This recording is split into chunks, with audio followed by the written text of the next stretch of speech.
The day I stopped believing her wasn't the day she lied. It was the day I stopped caring that she did. I'm watching Melissa towel off her neck in the kitchen, her gym bag still slung over her shoulder. She's sweating through her sports bra, and there's something different about the way she moves now. Careful, like she's performing for an audience I can't see. "How was your workout?" I ask, not looking up from my laptop. "Great. Really pushed myself today," she says. She's already reaching for her phone, checking messages. Always checking messages now. "Troy showed me this new routine for my glutes." Troy. She says his name like it's casual, like I haven't noticed she's mentioned him 12 times this week.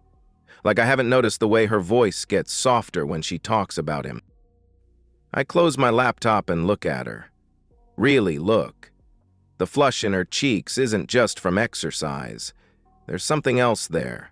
Something that makes my chest tighten in a way that has nothing to do with love anymore. "You're home late?" I say. "The gym was packed. Had to wait for equipment," she responds. She's already turning away, heading for the shower. "I'm starving. Can you order something?" She doesn't wait for an answer. The bathroom door closes and I hear the water start running. I sit there in the kitchen, surrounded by the scent of her sweat and lies, and I realize something fundamental has shifted inside me. I used to care when she lied, used to feel that spike of anxiety, that desperate need to dig deeper. Now I just feel calculating. The shower is still running. I can hear her singing, actually singing, something she hasn't done in months. The sound makes my skin crawl, not because it's unpleasant, but because I know it's not for me.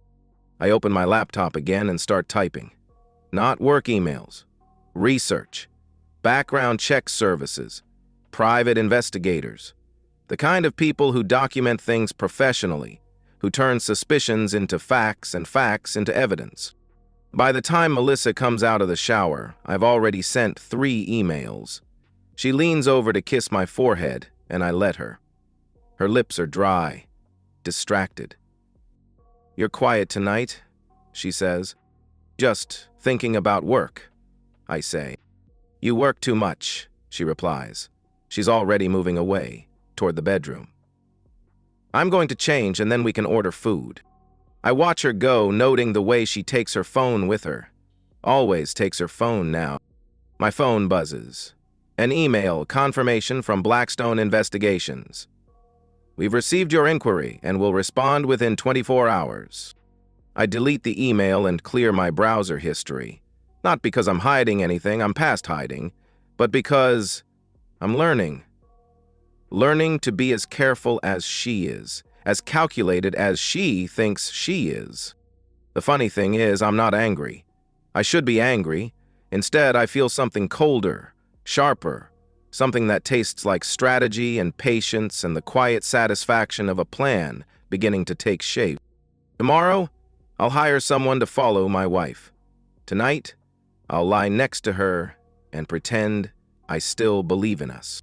The PI's report arrives on a Thursday morning, delivered to my office instead of home. Smart woman, this Sarah Chen from Blackstone. She understands discretion. I'm 3 pages in when I see the name and my coffee goes cold in my hand. Troy Daniels. Not just any Troy. Troy Daniels from Roosevelt High. The same steroid-pumped asshole who used to slam me into lockers between classes. The same Troy who called me computer boy while he was failing basic math. And now he's my wife. I set the report down and stare at the attached photos. There's Troy, 22 years later, still built like a brick shithouse, but with gray threading through his buzz cut. Still that same cocky grin that used to make my stomach clench with humiliation. The photos are thorough. Troy leading Melissa through a workout, his hands on her hips. Troy and Melissa in the parking lot of the Marriott downtown, her hand on his chest. Troy's truck parked outside our apartment complex at 2 p.m. on a Tuesday, right after I left for my client meeting. But it's the last photo that makes my hands shake. Not from rage. I'm past rage now. From something colder. Is taken through our bedroom window.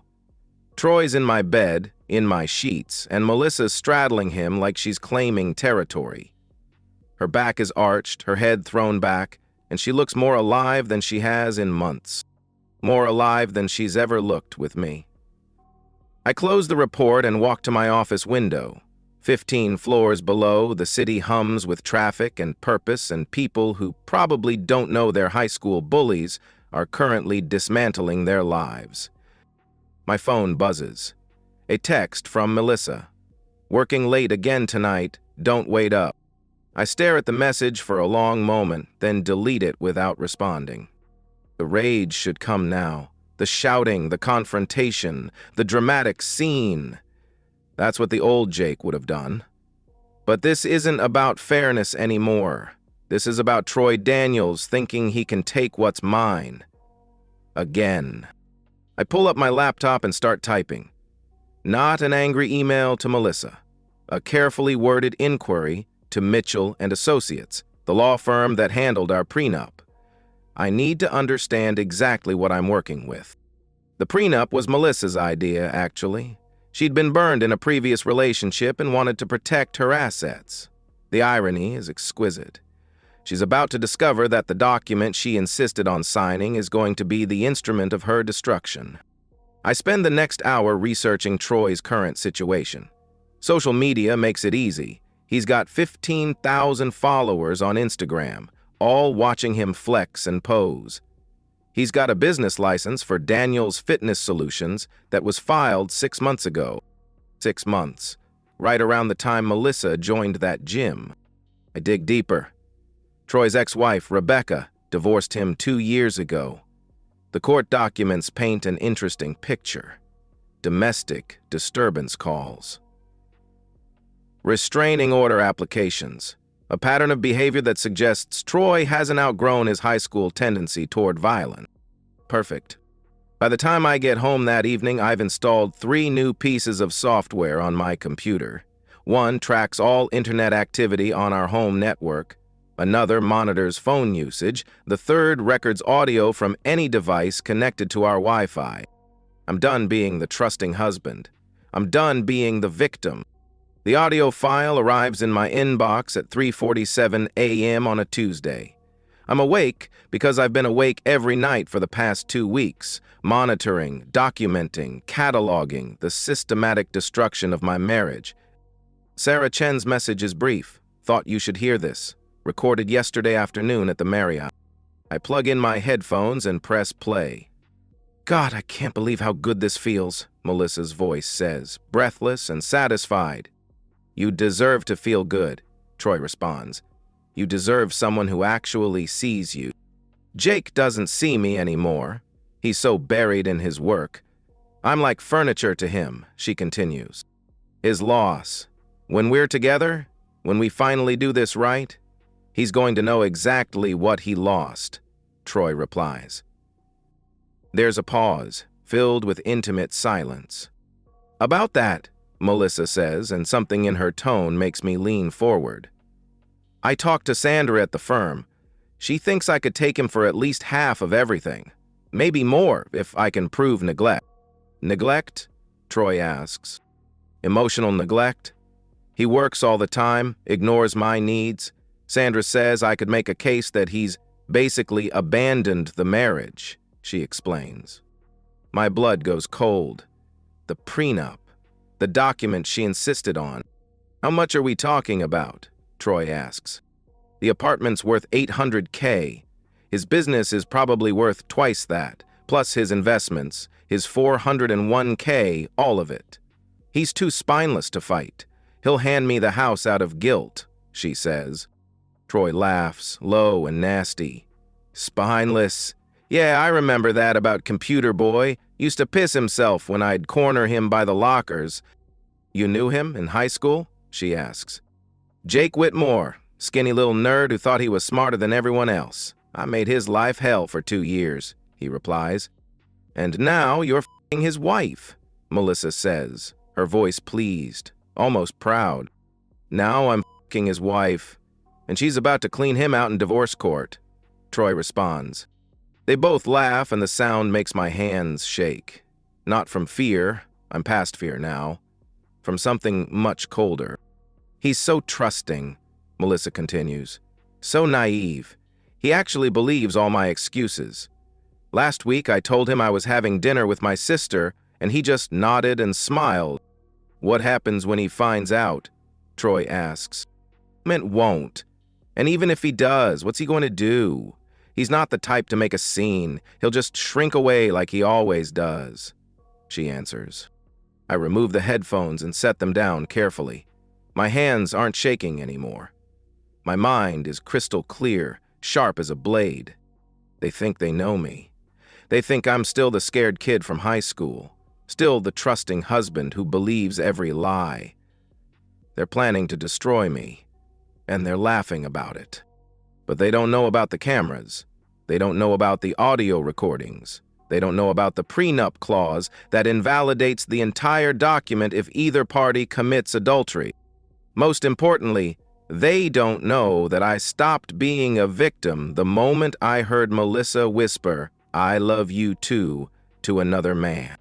I open my laptop and start typing, a carefully worded inquiry to the law firm that handled our prenup, asking for clarification on the adultery clause. Then I call Rebecca Daniels. Hello?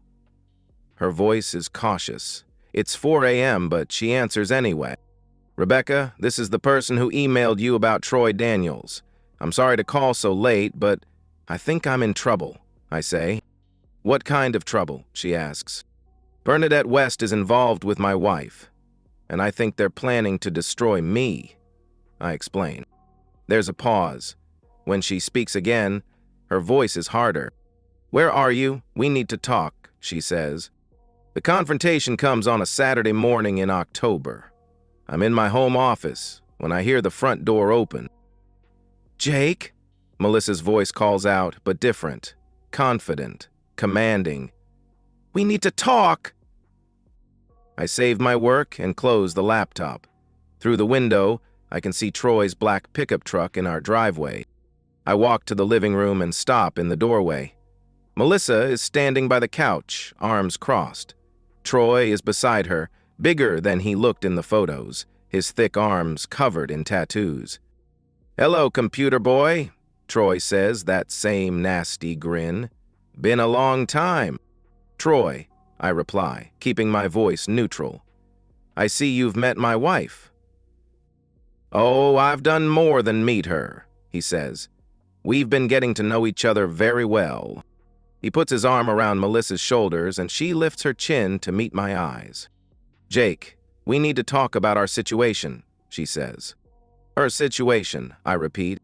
The marriage is over, she states. We both know it. Troy steps forward. Here's how this is going to work. You've got two choices. You can be smart about this, or you can be difficult. I'm listening, I say. Option 1. You pack your and get out. Sign whatever papers Melissa's lawyer gives you, split everything 50-50 and disappear, he explains. And option 2, I ask. Troy's grin widens. Option 2 is you make this hard on everyone. You fight the divorce, make accusations, drag this out in court, and then Melissa and I make your life very uncomfortable. Uncomfortable how? I ask. You remember what I was like in high school. I've gotten better at it since then, he says. I look at Melissa, who's watching this exchange with something that looks like excitement. What do you want, Melissa? I ask. I want you to be reasonable. We can both walk away from this with our dignity intact, she says. I nod slowly, like I'm processing their offer. I understand, I say. But before I make a decision, I'd like to show you something. I walk to the entertainment center and pick up the remote. Behind me, I hear Troy shift his weight. Jake, Melissa says, her voice cautious. What are you doing? Just want to make sure we're all on the same page, I reply. I press a button and the 65-inch TV flickers to life. The screen fills with footage from our bedroom, dated 3 weeks ago. Melissa is on top of Troy, her back arched, her head thrown back. The audio is crystal clear. Jesus Christ, Troy breathes. Melissa's face goes white. Jake, where did you get that? I recorded it, this one and about 40 others just like it, I say. I press another button. Hotel room footage. Car footage. Audio recordings of their phone calls, their planning sessions, their discussions about destroying me financially. You sick f***, Troy snarls. You've been spying on us? I've been documenting the conspiracy to defraud me of my assets. It's all here, Troy. Every lie, every scheme, every moment of your touching romance, I explain. Melissa sinks onto the couch. You can't use this, it's illegal. Actually, I can. This is my home and I have every right to record what happens in it. I reply. Troy takes a step toward me, fists clenched. You little shit. You think you're so smart, don't you? I think I'm prepared, I say. I reach into my pocket and pull out a small device. It looks like a car key fob, but it's actually a remote for the hidden safe behind the bookshelf. You see, Troy, I've learned a lot about you. Your pattern of behavior, your history of violence. Rebecca sends her regards, by the way. His face darkens. Rebecca, you talked to that bitch? I talked to your ex-wife, yes. She was very informative about your methods, your temper, your habit of threatening people. I reply. I press the button on the remote. Behind me, the soft whir of the hidden safe opening. She also told me that you have a tendency to get physical when you're cornered, I continue. Troy's face is red now, veins bulging. You think you can threaten me? I'm not trying to scare you, Troy. I'm trying to educate you, I say. He lunges at me, just like I knew he would. I sidestep easily and reach into the safe, pulling out the Glock 19 I purchased 6 weeks ago. Troy, I say calmly, stop. He spins around, sees the gun, and freezes. Melissa screams. Now we can discuss this like adults, or you can keep acting like the same bully you were in high school. Your choice, I say. You won't shoot me, Troy says, but his voice lacks conviction. You're right. I don't want to shoot you. I want you to leave my home and disappear from my life. But if you force me to defend myself, I will, I reply. Troy's eyes dart between me and the gun, calculating odds. Put the gun down, Jake, Melissa says. This is insane. What's insane is thinking you could destroy my life and I'd just accept it. What's insane is believing I'm the same helpless victim I was 20 years ago, I respond. I walk to the entertainment center and pick up a manila envelope. These are copies of everything. One goes to your parole officer. Yes, I know about the assault charge. Another goes to the State Athletic Commission, with evidence of your steroid use. A third goes to the IRS, with documentation of your unreported income. Troy's face goes ashen. You can't. I can, and I will, unless you disappear today, forever, I interrupt. Troy straightens up, trying to salvage dignity. You think you've won? She doesn't love you, Jake. She never did. I know, I say. I've known for months. The difference is, I don't care anymore. Get out, I continue. Both of you. You have 10 minutes to take whatever you need, Melissa. You can't just throw me out, she protests. Actually, I can. The lease is in my name, and thanks to your conspiracy, you've violated the cohabitation clause in our prenup, I explain. Troy grabs Melissa's arm. Come on, we don't need this shit. But she jerks away, and I see fear flicker in her eyes, not of me, of him. Troy, she says hesitantly, maybe we should talk about this.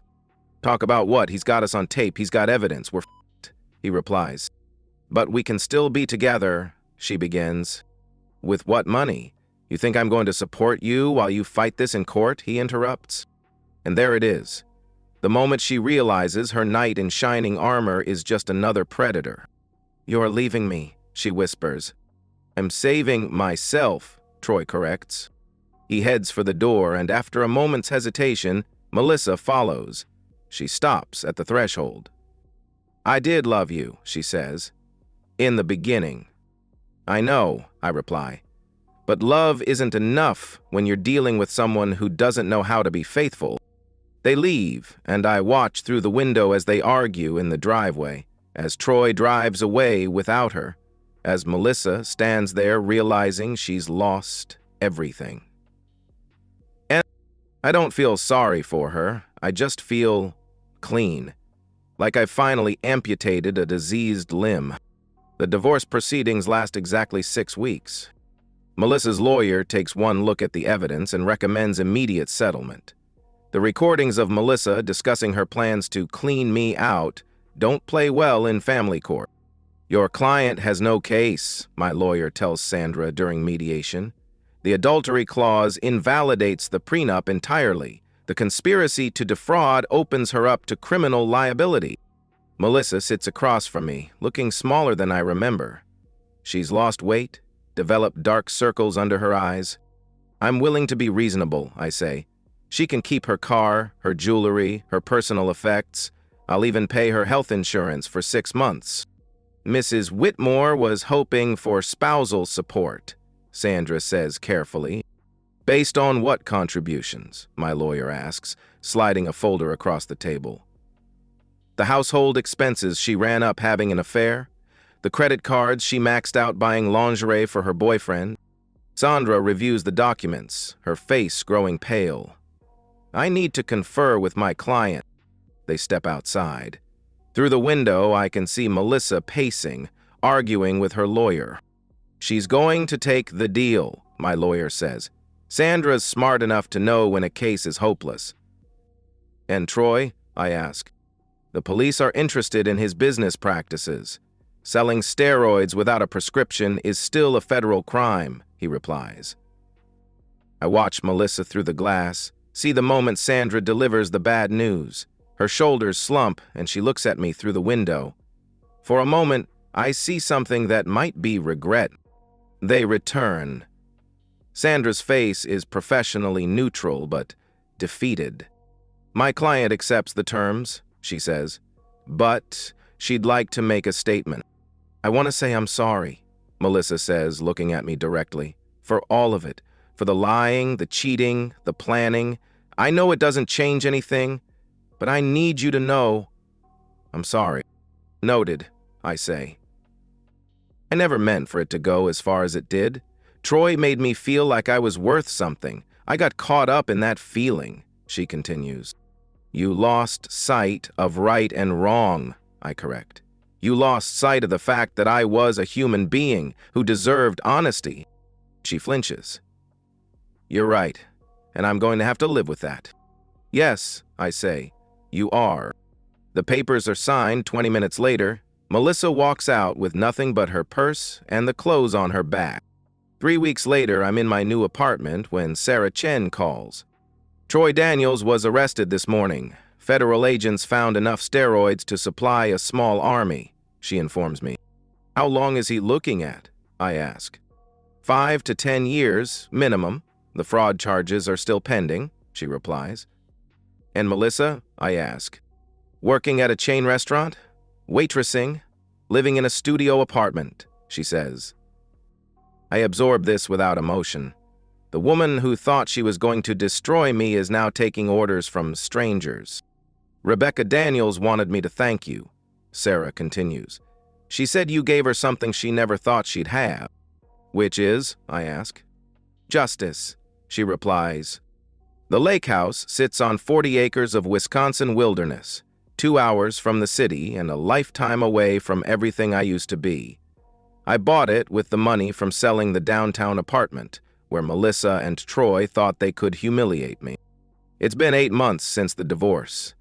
8 months of rebuilding, of learning to trust the silence, of discovering what peace feels like when you're not waiting for the next betrayal. My cybersecurity business is thriving. Turns out, when you're not distracted by a lying wife, you can focus in ways that actually matter. The same skills I use to catch them, surveillance, digital forensics, pattern recognition, are now making me more money than I ever dreamed. I don't date much. Trust is a luxury I can't afford yet. But I've had a few casual relationships. Women who understand I'm not looking for anything serious, who appreciate honesty over romance. I'm on the deck this morning drinking coffee and watching the sunrise when the mail truck arrives. The driver drops off a small package and drives away. The package is from Chicago, no return address. Inside is a single envelope, expensive paper, my name written in Melissa's handwriting. I stare at it for a long moment. Part of me wants to burn it immediately. Another part is curious about what she thinks she has to say. I walk to the window. The lake is calm, mirror smooth, reflecting the sky perfectly. This is what peace looks like. Stillness. Quiet. The absence of chaos. I return to the table and open the envelope. Jake, I know you probably don't want to hear from me.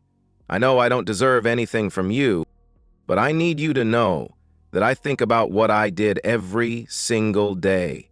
I think about how I hurt you, how I betrayed you, how I threw away the best thing that ever happened to me for someone who didn't even care enough to stay. I'm not writing this to ask for forgiveness. I know there's no going back. I'm writing because I need you to know that I understand now. I understand what I gave up, what I lost. Troy was never the man I thought he was. He was just someone who knew how to tell me what I wanted to hear. That's my fault, not yours. You loved me consistently, faithfully, completely. I was the one who needed constant validation. I know now that love isn't about feeling special. It's about feeling secure. It's about knowing someone will stay, will choose you even when you're not at your best. You gave me that, and I threw it away. I'm working now, trying to rebuild. It's hard, and I probably deserve every bit of struggle. But I'm learning what it means to be alone, to be responsible for my own happiness. I don't expect you to care about any of this. I just needed you to know that I understand what I did to you, and I'm sorry. Not sorry because I got caught, but sorry because I hurt someone who didn't deserve to be hurt. I hope you're happy. I hope you've found peace. I hope you've forgotten me. Melissa. I read the letter twice, then walk back to the window. The loons are calling to each other across the water. Melissa's words are probably sincere. She's probably learned things, grown in ways she never had to when she was married to someone who made her life comfortable. But her sincerity doesn't change anything. Her growth doesn't undo the damage. I walk to the fireplace and strike a match. The letter catches fire immediately, curling at the edges, turning to ash. I don't feel angry. I don't feel sad. I don't feel anything except quiet satisfaction that comes from knowing I've moved beyond the reach of her words. She taught me that love can lie, that trust can be weaponized, that the people closest to you can be the most dangerous. I taught her that actions have consequences, that choices have prices, that some bridges can never be rebuilt. The fire dies down, and I sweep the ashes into the fireplace. Outside, the loons have gone quiet, and the lake is perfectly still. I have work to do today. A new client, a CEO who thinks his business partner is embezzling. It's the kind of case I specialize in now, people who trust the wrong person, who need someone to document the truth. I'm good at this work. Better than good. I'm becoming something of a legend, the guy who can find evidence that doesn't want to be found. The phone rings. It's Maria, calling from Madison. "How's the hermit life treating you?" she asks. "Can't complain. The view's good, the company's better," I reply. "Company? Should I be jealous?" she asks. "Just me and the loons. They're excellent conversationalists," I say. She laughs. "I'm coming up this weekend. I'll bring wine." "I'm interested," I reply. "Good. You have something better than wisdom. You have peace." "That's rarer," she says. After she hangs up, I sit in the quiet and think about what she said. Peace. Yes, that's what I have now. Not happiness, exactly, but peace. The absence of chaos, of uncertainty, of people who want to use me. I've learned to be content with that. Peace isn't forgiveness. It's the decision to stop letting other people's choices define your life. The sun is higher now, burning off the morning mist. I take a sip of coffee and smile.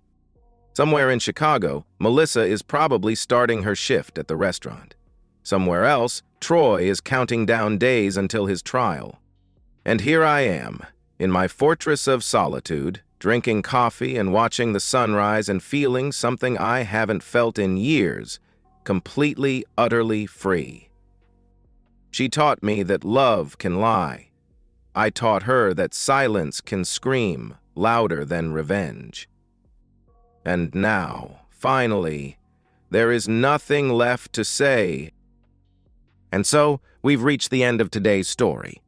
Was it what you expected, or did it take a twist you didn't see coming? I'm curious to hear your thoughts. Share them in the comments below, and let's get a conversation going. If this story kept you hooked, make sure to hit that like button. And if you're new here or just haven't subscribed yet, now's the perfect time to join our community. I bring you fresh, captivating stories every day, so click that subscribe button and turn on notifications so you never miss out. Thanks for watching, and I'll see you in the next one.